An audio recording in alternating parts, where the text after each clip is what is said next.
আসসালামু আলাইকুম। বরাবরের মতো রাকিব বলছি। আন্তরিক ধন্যবাদ জ্ঞাপন করছি ভিডিওতে প্রবেশ করার জন্য। আপনি দেখছেন Tripoli school for fresh air. তো চলুন শুরু করা যাক। তার আগে একটি অনুরোধ, আপনি যদি আমার চ্যানেলে নতুন হয়ে থাকেন অবশ্যই সাবস্ক্রাইব করবেন, ভিডিওতে একটি লাইক দিবেন এবং যদি আপনার কোনো মতামত থাকে সেটা কমেন্টের মাধ্যমে জানাবেন। আমরা চেষ্টা করব সেগুলোর উত্তর দিতে। চলুন এটাকে এখন আমরা খুলে দেখি। এটাকে আগে আলাদা করে নিতে হবে। এটা আমরা খুলে ফেললাম। এরপরে এখানে কিছু স্ক্রু আছে, আমি স্ক্রুগুলো খুলে নিচ্ছি।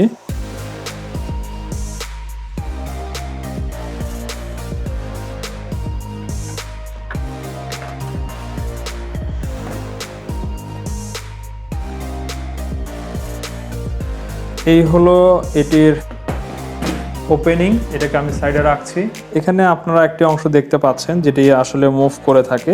আমরা একটু খেয়াল করে দেখি। X1 এই লাল কালারটা এখানে আছে, যেটা ম্যাক্সিমাম ভোল্টেজ শো করবে, এবং এখানে আছে X, ছোট X। এই ছোট এক্সটা দিয়ে নিউট্রালের সাথে কমন পাচ্ছি, তাহলে এটি কিন্তু বার দিয়ে শর্ট করে দেওয়া।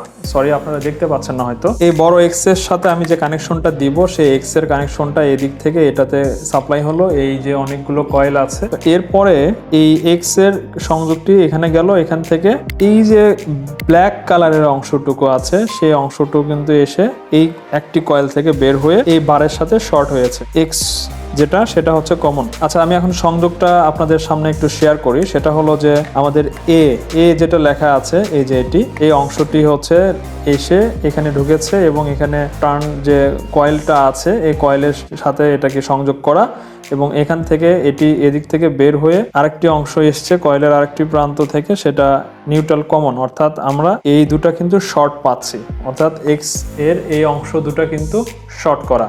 আর এটা হচ্ছে ইনপুট, এটা হচ্ছে আউটপুট। আমার এখানে কিন্তু কয়েল পেঁচানো আছে, এখানে কিন্তু সেভাবেই দেওয়া আছে ডায়াগ্রামটা। আমাদের যে ভোল্টেজটা কম বেশি পাচ্ছি, অর্থাৎ এখান থেকে যে আমরা এই ছোট এ থেকে যে আউটপুটটা বের করব, সেটা কিন্তু আমাদের এটার থেকে আসবে, অর্থাৎ এই যে গ্রে কালারের কেবলটি আছে সেখান থেকে।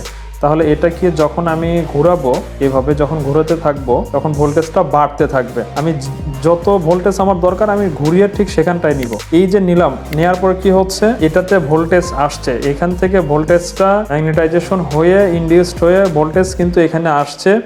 এই ভোল্টেজটা এই কেবলের মাধ্যমে এখানে আসছে এবং এদিক থেকে এসে এই যে এই প্রান্তে সংযোগ হয়েছে। অর্থাৎ এই দুটো আছে শর্ট, এটা ইনপুট, এটা আউটপুট। এখান থেকে কিন্তু আমি আমার কাঙ্ক্ষিত ভোল্টেজের আউটপুট যেটা আমি চাচ্ছি সেটা কিন্তু আমি মনিটর করে নিতে পারবো।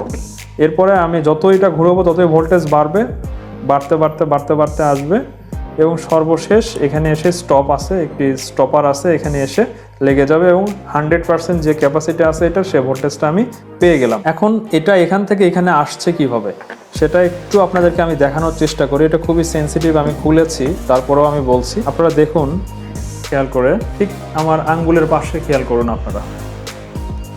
এই যে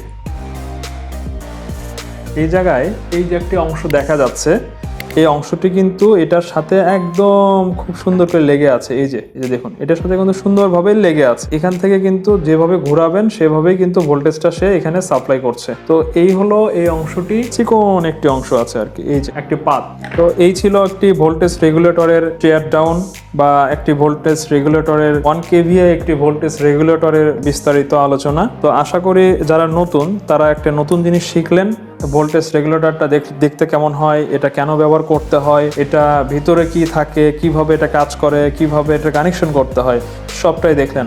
এর পরবর্তী আরেকটি ভিডিও নিয়ে আসবো, যেখানে আমি এখানে পাওয়ার আপ করব, পাওয়ার আপ করে একটি ডিসপ্লে দিয়ে দেখাবো, অর্থাৎ একটি আউটপুট আপনাদেরকে আমি দেখাবো মিটারিং করে এটা ঘোরালে কিভাবে পাচ্ছি। তো আশা করি সেই ভিডিওটি দেখবেন এবং আমি বিশ্বাস করি এই ভিডিওটি আপনাদের ভালো লেগেছে। এই ভোল্টেজ রেগুলেটর সম্পর্কে আপনারা একটা ভালো ধারণা পেয়েছেন এবং ভবিষ্যতে এটা নিয়ে ভালোভাবে কনফিডেন্টলি আপনারা কাজ করতে পারবেন বলে আমরা বিশ্বাস করি। তো আজ এ পর্যন্তই, আর কথা বাড়াচ্ছি না। ভিডিওতে একটি লাইক করবেন, কোনো মন্তব্য থাকলে সেটা অবশ্যই কমেন্টসের মাধ্যমে জানাবেন। আমি আবারও বলছি, আমরা সেটা রিপ্লাই দেওয়ার চেষ্টা করব, এবং অবশ্যই সাবস্ক্রাইব করতে ভুল করবেন না। তো ধন্যবাদ, ভালো থাকবেন, দেখা হবে পরবর্তী নতুন কোনো ভিডিওতে। ততদিন আসসালামু আলাইকুম।